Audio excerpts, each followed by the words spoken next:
Michael Carrick is set to be confirmed as the latest Manchester United manager leading them forward. Now, ultimately, this was a big decision, but I think it's the right decision. Manchester United had to go with Michael Carrick on the performances, and all the reports are suggesting that is going to be confirmed relatively soon. Now, in terms of my thoughts on it, again, it's the right sort of decision. He was the guy that took Manchester United from third place, or from 15th place to third place, and he's been a big part of getting Manchester United into that Champions League. He's had a lot of good performances, and ultimately he's got the backing of the players, the hierarchy at Manchester United, and he ultimately deserves to be given that role, in my opinion. Now, again, there are lots of positives of it. As I said, the players wanted him to stay. He gets the football club. I think that's something that's fantastic. I think now it's all about backing Michael Carrick and taking him forward.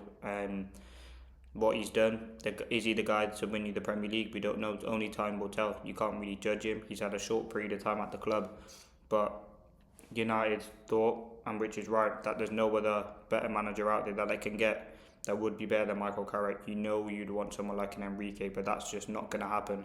And I think Carrick gets along with the players, and his coaching staff has been very, very good as well. And I think that's something that we don't take, and they don't get enough credit for. You know, Steve Holland, someone who's a senior coach, he's managed England, Chelsea, or coached rather, and he's someone who, again, in the football sort of industry is very, very good. He's got a lot of good experience, which is key to deal with different scenarios. And again, you know, Johnny Evans, Travis Binion, they're still Johnny Evans is still a new coach. But yeah, I mean, you look at the performances: beating Man City, beating Arsenal, beating Chelsea, beating Liverpool, beating Spurs. I can't remember the last time United did that in a season. We did the double over Liverpool, double over Chelsea. So we've had some good sort of results this season, especially in the Michael Carrick's come in. And listen, there has been some negative points.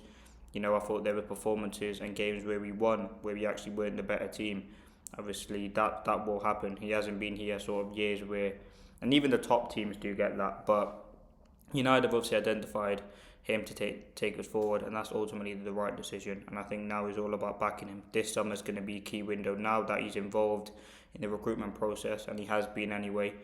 I think now you can really focus on getting in players that do suit the Michael Carrick system, whether that is a left wing or a left back, more centre backs, definitely midfielders, a backup striker, and they can tailor that to what Michael Carrick wants. He will now get full control over sort of the the decision making at Manchester United, hopefully, and he'll be able to bring in the players that he wants. But ultimately, they have to fit what Manchester United are going for, and I think if you don't do that, he's not gonna get the players. And again, next season's ambitions potentially, hopefully, would be to win a trophy. You know, we'd be in the Champions League, competing in the Premier League, hopefully. Carabao Cup, FA Cup. It'd be good to get Michael Carrick a trophy. I think he's earned that sort of position to take Manchester United forward. And again, now it's just to see what he can do, really. You can't really argue. He has the most points of any Premier League manager when he came in. He's only lost, two games: Leeds and Newcastle. Few draws in there, you know, West Ham. Um, West Ham was one. Obviously, Sunderland last week.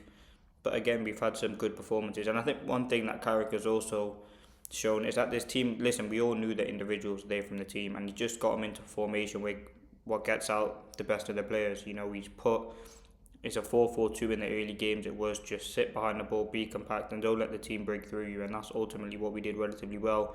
We were able to break through on the counter attack. Then, as he's obviously had more time, he's developed his methods. You know, he's implemented things which have made this team better ultimately. And that system is key. The 4-2-3-1, 4-3-3 is the system that United need. Back three was never going to work. And I think now we have the personnel in place and have the qualities in place to do that, and we're scoring goals, we're creating chances. Yes, as I said, the performance is not going to be great, and there are concerns over, can Michael Carrick do it with 3 games a week? That's obviously going to be another challenge in itself, because for large parts of our games we did have weeks, or definitely days in between those games, and that gave him enough time to prepare. Will he be able to deal now with the quick turnaround? 3 games a week, it's going to be difficult. It's not going to be easy, but I think he's up for the challenge. He said he feels comfortable managing Manchester United, so let's see what he can do. Again, it's down to Manchester United now to back him, now that that decision's been made.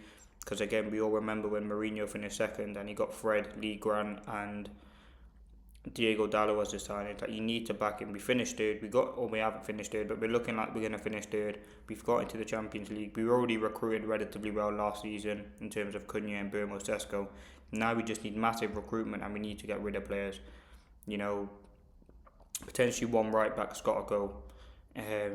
We know Maguire's staying. See what happened with De Ligt Martinez. Casemiro's going. Ugarte should go, and you can bring in a few midfielders there.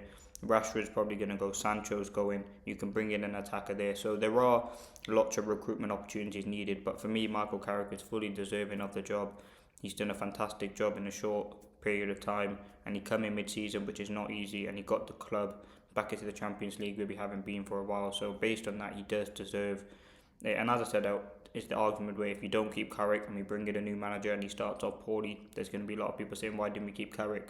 However, if we do the reverse, you keep Carrick and he doesn't do a good job, so what? Then you can sack him, but at least he's being given the opportunity to lead this United team forward. And as I said, there's been some good moments along the way, but hopefully now next season could be better and we really do start winning trophies and competing. Because listen, the league, obviously Arsenal look great, they're looking like they're winning the league, but are they really that good of a team? United have shown that we can beat them, and many teams have shown you can definitely get at them. So yeah, big ambitions next season. Hopefully we can deliver.